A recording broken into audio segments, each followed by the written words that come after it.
अगर भाईचारा की जरूरत है तो हिंदू मुस्लिम सिख ईसाई सबको है, लेकिन क्या सिर्फ मुस्लिम टोले में जाकर भाईचारगी क्यों नहीं गए? भाईचारा अगर पैदा करना है तो हाफिज साद मरा, शराफत को मारा गया, शहबाज को मारा गया, क्यों नहीं गए? गुलनाज मारी गई, क्यों नहीं गए उनकी खबर गिरने के लिए? वहां भाईचारगी की जरूरत नहीं है। सबसे ज्यादा भाईचारगी की जरूरत तो बिहार शरीफ नालंदा में है, जहां एक तरफा तौर पर मुस्लिम अकलियत की दुकानें जलाई गई, मस्जिद के गेट का मीनारा तोड़ा गया, जहां मजहबी किताबें जलाई गई, वहां भाईचारा की जरूरत नहीं है। भाईचारा की बात तो जाकर वहां करें ना।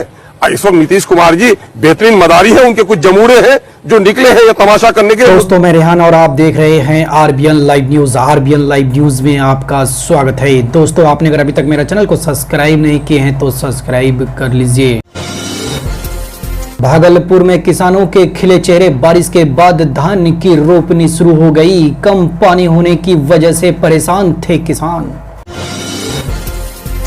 लालू ने तेजस्वी के लिए गद्दी छोड़ने को कहा था। नीतीश के दिल्ली दौरे पर रविशंकर प्रसाद बोले कहीं चले जाएं पीएम तो मोदी ही होंगे।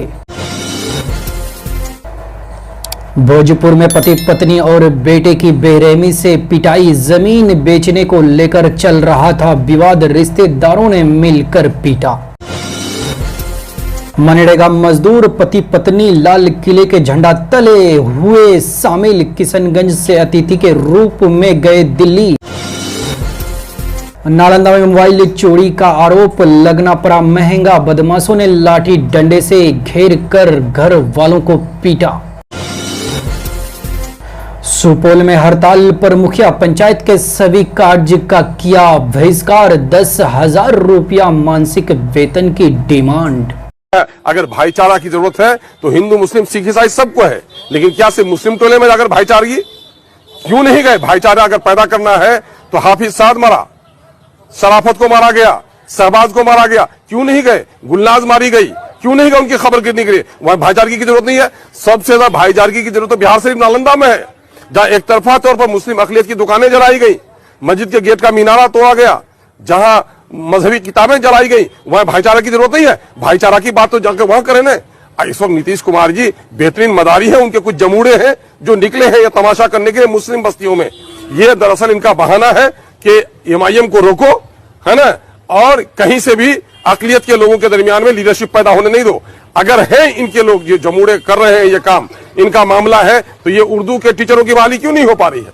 1,70,000 में एक भी उर्दू टीचर नहीं है। यहाँ भाईचारा नजर नहीं आता है। जितनी नौकरियां मिली है दम अगर राजद में और जदयू में, तो व्हाइट पेपर जारी करे कि 15 साल राजद के राज में और उसके बाद 17-18 साल जदयू के राज में जो नौकरियां मिली हैं, उसमें बिहार में 100 में 17-18 नौकरी मिलनी चाहिए माइनॉरिटी के लोगों को। माइनॉरिटी के लोगों को नौकरी के लिए भाईचारा नहीं चाहिए, भाईचारगी नहीं। ये मुसलमानों को चारा बनाने के लिए, लाचार मुसलमानों को डराने के लिए, लाचार मुसलमानों को नरम चारा बना करके अपने गद्दी को, अपने राज को बचाना है। और कहीं न कहीं से बिहार में उठी हुई मुस्लिम क़यादत को खत्म करने की नियत है। भाईचारगी की जरूरत है। क्या बैरिस्टर असदुद्दीन ओवैसी से ज्यादा भाईचारगी की बात करता है? दलित का मामला हो चाहे गरीब का मामला हो, किसी की इज्जत उठे, अगर कोई हक बात करता है तो बैरिस्टर असदुद्दीन ओवैसी करता है। उससे बड़ी दिक्कत है इनको, वहां भाईचारगी की जरूरत नहीं है। ये सारा ढकोसला है। ये कहीं न कहीं से अकलियत के लोगों की बस्तियों में जा जाकर डर पैदा करना, खौफ पैदा करना। अगर इनके दरमियान में हिम्मत है तो जितने दिनों तक इन लोगों ने शासन किया है भाईचारगी के लिए, जिन मुसलमानों की बस्ती में आते हैं, ये बताएं कि उनके लिए क्या किया है। सीमांचल का ये इलाका 50-50 किलोमीटर पर नदियों पर पुल नहीं है, वहां भाईचारगी की जरूरत नहीं है। बस्तियां कट रही हैं, डूब रही हैं, उनको मुआवजा नहीं मिल रहा है, उनको भाईचारगी की जरूरत नहीं है। पुलिस में हमारे नौजवान बहाल हो, भाईचारगी की जरूरत नहीं है। वजारत में भी, वजारत में हिस्सा मिले, अच्छी वजारत मिले, वहां भाईचारगी की जरूरत नहीं है। ये सारे लोग किराए के लोग हैं, हमारे लोगों को फुसलाने, बहकाने, भटकाने की नापाक कोशिश